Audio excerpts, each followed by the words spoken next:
जय हिंद दोस्तों, मैं हूं आपका दोस्त चेतन देशमुख। दोस्तों, आज के इस वीडियो में हम लोग बहुत ही जबरदस्त केस लो को डिस्कस करने वाले हैं। अभी जितने भी असेसमेंट चल रहे हैं, आपको हर असेसमेंट में कहीं ना कहीं इस टाइप के फैक्ट ऑफ द केसेस मिल जाएंगे और आपको ये बहुत यूजफुल हो सकता है। इसका बेस है फेक इनवॉइस एलिगेशन। एक एग्जांपल के साथ समझाता हूँ। जनरली अभी असेसमेंट में क्या हो रहा है, आप 3-4 साल पहले किसी के साथ ट्रांजेक्शन किए होंगे और आज की डेट में जो आपका सप्लायर है जिसके साथ में ट्रांजेक्शन किया था, परचेज किया था, उसे आज की डेट में प्रॉब्लम हो गई। उसने जीएसटी रिटर्न करना बंद कर दिया, पेमेंट करना बंद कर दिया और वहां से एब्सकॉन्ड हो गया अपनी जगह पे से। अब डिपार्टमेंट वहां जाता है, देखता है अरे यहाँ पे तो शटर लगा हुआ है, तो वो ये डिक्लेयर कर देते हैं कि भाई ये जो पर्सन है वो है ही नहीं, और इसके साथ जिन्होंने ट्रांजेक्शन किए थे वो सारे के सारे फेक इनवॉइसिंग है, ऐसा बोल के नोटिस भेज देते हैं और डिमांड क्रिएट कर देते हैं। वैसा ही सेम टू सेम इस केस में भी हुआ। केस का नाम है अकल trade link versus assistant commissioner, और ये जो केस है वो है मद्रास हाई कोर्ट का।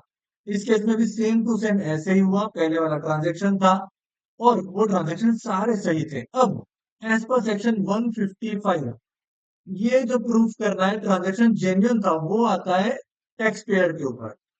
इसलिए डिपार्टमेंट ने क्या किया, भाई आपकी आईटीसी हमने डिनाइड कर दी और इसके ऊपर आप बर्डन ऑफ प्रूफ डाल दिया कि आप प्रूफ करो कि आपका ट्रांजेक्शन सही था।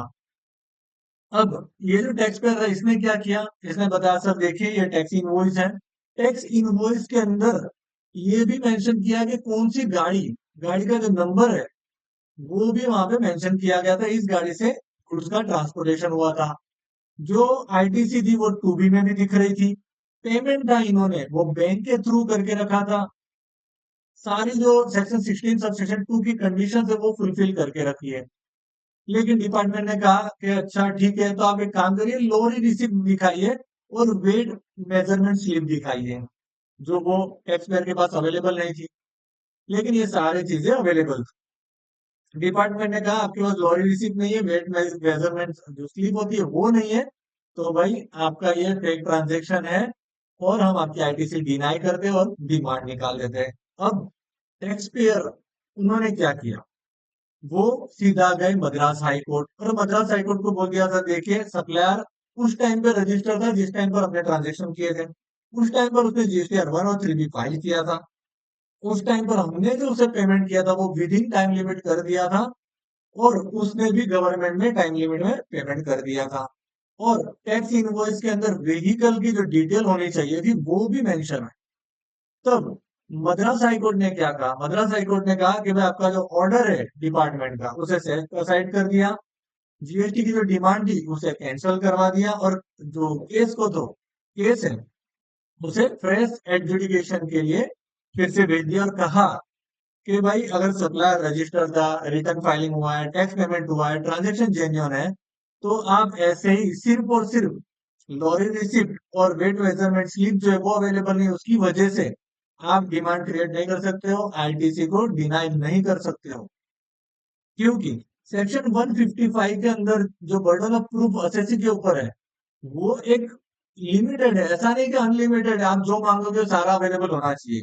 ये जो चीजें है जैसे सप्लायर रजिस्टर था, पेमेंट हुआ है, रिटर्न फाइलिंग हुआ है, टैक्स इनवॉइस है, सेक्शन 16 की जो कंडीशन है वो फुलफिल हो रही है, तो आपको उसे मानना पड़ेगा और आपको डिपार्टमेंट को एडिशनल एविडेंस निकालने पड़ेंगे कि भाई प्रूव करने के लिए कि भाई ट्रांजेक्शन जो था वो फेक ट्रांजेक्शन था। Unless and until department properly उसे प्रूव नहीं करता है तब तक आप उसे फेक नहीं मान सकते हो, क्योंकि टैक्स पेयर ने अपना जो पार्ट था, जो प्रैक्टिकल चीजें हो सकती थी वो उसने पूरा प्रोवाइड कर दिया है। तो ये एब्स्ट्रैक्ट है। ऑर्डर का जो इंपॉर्टेंट पॉइंट है वो मैं पढ़ के सुनाता हूँ आपको। आपको हर असेसमेंट में ये काम लग सकता है। Substantive compliance prevail where supplier has a discharge tax liability, file tax return, ITC cannot be denied merely because secondary transport document like lorry receipt, weight measurement slip are missing, especially when invoice carry a vehicle detail। तो ध्यान में रखने वाली बात है कि आपके ऊपर भी ऐसी चीजें ना आए, तो जब भी आप सप्लायर से कुछ मंगवाओ और वहां पे आपको ई वे बिल एप्लीकेबल नहीं है, तो सप्लायर को बोल दो कि आपका जो टैक्स इनवॉइस है उसके अंदर आप गाड़ी का नंबर लिख दो, ताकि फ्यूचर में जब सप्लायर जो कभी प्रॉब्लम में आए तो सेक्शन 155 में आप अपना पॉइंट रख सको, बर्डन ऑफ प्रूफ या प्रूव कर सको। Especially when invoice carry vehicle detail that indicate transport. Burden of proof is not unlimited. Section 155 does not authorize department to demand every considerable document indefinitely. Indefinitely department नहीं मांग सकता है, जो genuine है, थोड़े जो इंपॉर्टेंट है, जहां से प्रूव हो सकता है जेन्युइन ट्रांजेक्शन है, वो मांग सकता है, और वहां से टैक्स पेयर का बर्डन ऑफ प्रूफ जो है वो खत्म हो जाए। If the recipient produce primary documents, देखिए ये सेकेंडरी डॉक्यूमेंट है, लॉरी रिसिप्ट वगैरह, और primary document invoice, proof of tax payment by the supplier, payment through banking channel and vehicle detail, the initial burden stand substantially discharge. तो section 155 की जो liability है tax payer की, वो वहां से डिस्चार्ज हो जाए। तो दोस्तों ये था अपडेट, मिलते हैं अगले वीडियो में। जय हिंद, जय भारत।